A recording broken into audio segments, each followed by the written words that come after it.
Hello friends, welcome back to my channel. मैं आज आको आपनालोकर कारणे धुनिया एटा रेसिपि आगबढ़ाई आसो। मोर आज रेसिपिटो होइसे काचकলৰ कोफ्ता कारि।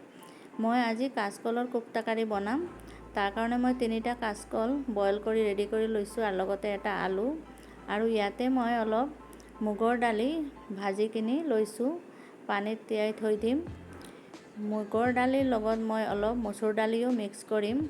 दुटा दाली एकेलगत मिक्स करि बटी दिले टेस्ट बहुत ভাল হ'ব। ইয়াতে मैं अलपमान मसुर दाली मिक्स करि दिलु आरु एतिया पानी दि पानी তিয়াই थৈ आसु मैं 2 घंटार कारणे।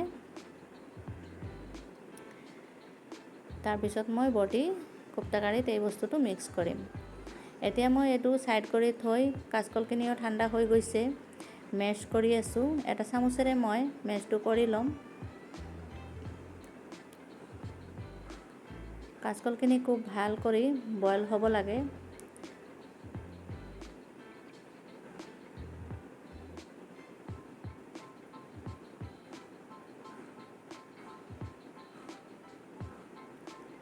কাচকলখিনি মিক্স কৰা হৈ গ'ল। এতিয়া মই তাতে মছলা এড কৰিম। এইটো দালিৰ পেষ্টটো ফাৰ্ষ্টত মই এড কৰি দিলোঁ।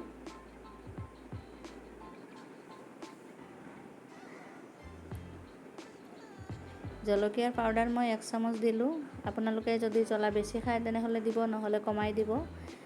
হালধি গুড়া দিলোঁ 1/2 চামুচ, ধনিয়া জিৰা 1/2 চামুচ, গৰম মছলা 1/2 চামুচ, নিমখ জোখৰ, চেনি 1/2 চামুচ আৰু লাষ্টত মই অলপ চাট মছলা দিলোঁ। সেইটো অপচনেল হয়।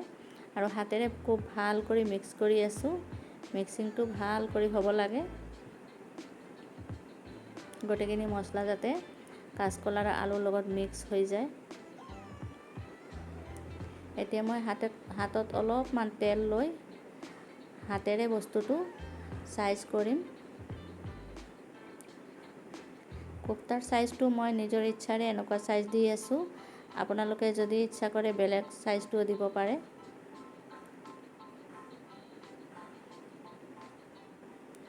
গোটেইখিনি কোফতা মই হাতেৰে এটা এটা কৰি বনাই ৰেডি কৰি লৈ আছোঁ।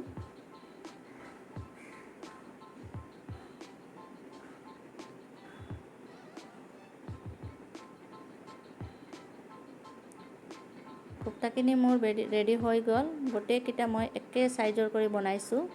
একে সাইজৰ হ'লে দেখাত ধুনীয়া হয়। এতিয়া মই ফ্ৰাই কৰিম।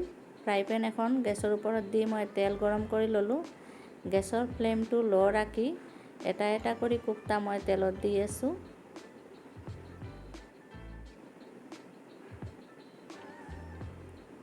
একেবাৰে যিমানখিনি হয় মই দিলোঁ। বাকিকেইটা মই আৰু একবাৰ দি ভাজিম। দুটা সাইড খুব ভাল কৰি গোল্ডেন ব্ৰাউন কৰিব লাগিব। আৰু গেছৰ ফ্লেমটো অৱশ্যই ল' ৰাখিব লাগিব, নহ'লে ভিতৰখিনি কেঁচা থাকি যাব পাৰে।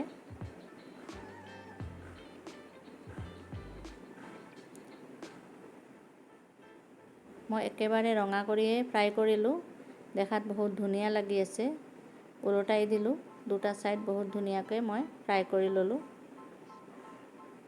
এইকেইটা মই আগতে ডিছ আউট কৰি ল'লোঁ আৰু বাকিকেইটা এতিয়া ফ্ৰাই কৰিম।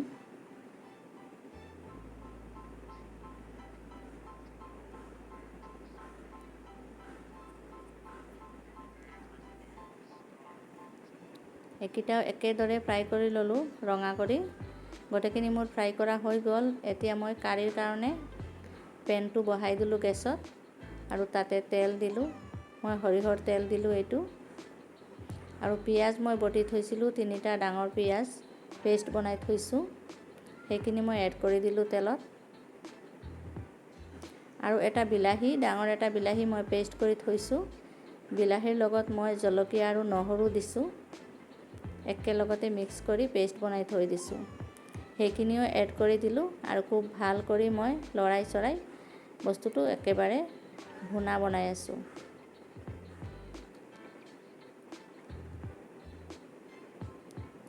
পিঁয়াজ আৰু বিলাহীখিনি ভুনা হৈ গ'লে মই মছলাখিনি এড কৰি আছোঁ। প্ৰথমত মই ধনিয়া জিৰা 1 চামুচ দিলোঁ। তাৰপিছত জলকীয়া পাউডাৰ দিলোঁ 1/2 চামুচ আৰু হালধি পাউডাৰ 1/2 চামুচ। মছলাখিনি ভাল কৰি মিক্স কৰি ল'ব লাগে। আৰু গেছৰ ফ্লেমটো এতিয়া মই ল' ৰাখিছোঁ। নিমখ জোখৰ মই দিলোঁ আৰু ইয়াতেও অলপমান চেনি এড কৰি দিলোঁ।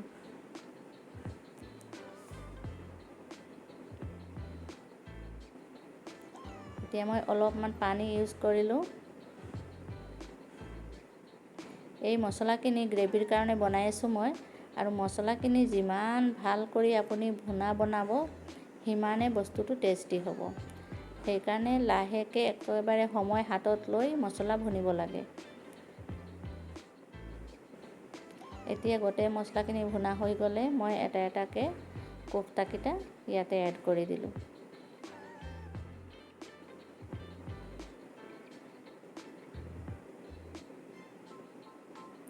কোফটাকেইটা দি মছলাৰ লগত ভাল কৰি মিক্স কৰি আৰু 2 মিনিটমান মই কুক হ'ব দিলোঁ ঢাকনি ঢাকি দি।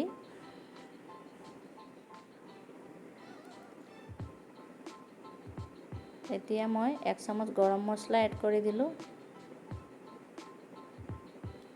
গ্ৰেভিটো একেবাৰে পাৰফেক্ট হৈছে, বহুত ধুনীয়া হৈছে। আৰু এতিয়া মই নিমখটোও চেক কৰি ল'ম। ভাল কৰি কোফটাকেইটা গ্ৰেভিৰ লগত মিক্স কৰি দিলোঁ। নিমখখিনি চেক কৰি মই গেছৰ ফ্লেমটো অফ কৰি দিলোঁ। ইয়াতে মই চাৰ্ভ কৰি আছোঁ। বহুত ধুনীয়া হৈছে, গ্ৰেভি একদম পাৰফেক্ট হৈছে। খোৱাতে নিশ্চয় বহুত টেষ্ট হ'ব। আপোনালোকেও এনেকুৱা ঘৰত বনাই টেষ্ট কৰিব। কাচকলৰ কোফটা কাৰী কিন্তু বহুত টেষ্টি হয়। যদি আগতে কেতিয়া বনোৱা নাই একবাৰ বনাই চাব আৰু মোৰ ভিডিঅ'টো চাই এটা লাইক কৰি দিব। আৰু মোৰ চেনেলটো যদি আগতে ছাবস্ক্ৰাইব কৰা নাই আজিয়ে কৰি দিব।